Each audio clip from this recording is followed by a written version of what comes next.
शहरामध्ये अगदी रात्रीपासून जोरदार पाऊस सुरू आहे।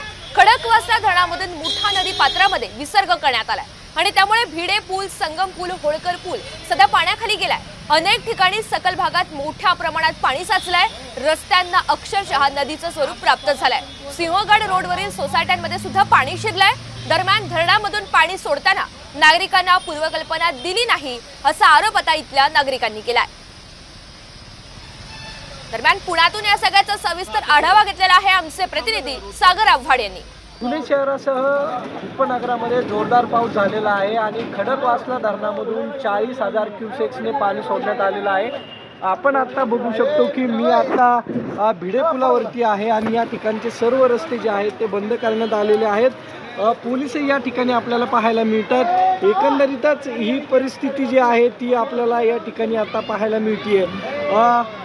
नदीकाठचे घरं जे आहेत त्यांना सतर्कतेचा इशारा देण्यात आलेला आहे आणि रात्रीपासून अनेक सोसायट्यांमध्ये जोरदार पाऊस जो आहे तो झालेला आहे, त्याचं पाणी शिरलेलं आहे।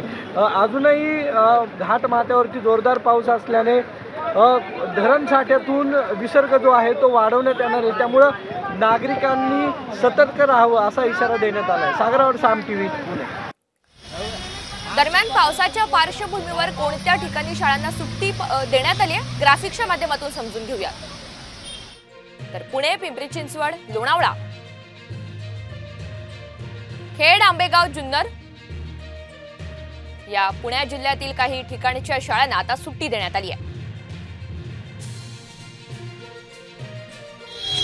पुण्यातील आपण परिस्थिती पाहतोय। पुणे शहरामध्ये अगदी रात्रीपासूनच जोरदार पाऊस बरसतोय आणि खडकवासला धरणामधून मुठा नदी पात्रामध्ये मोठ्या प्रमाणात विसर्ग करण्यात आला आणि त्यामुळे भिडे पूल असेल, संगम पूल, होळकर पूल सध्या पाण्याखाली गेलेले आहेत। अनेक ठिकाणी त्याचमुळे सखल भागामध्ये पाणी साचायला सुरुवात झाली आहे।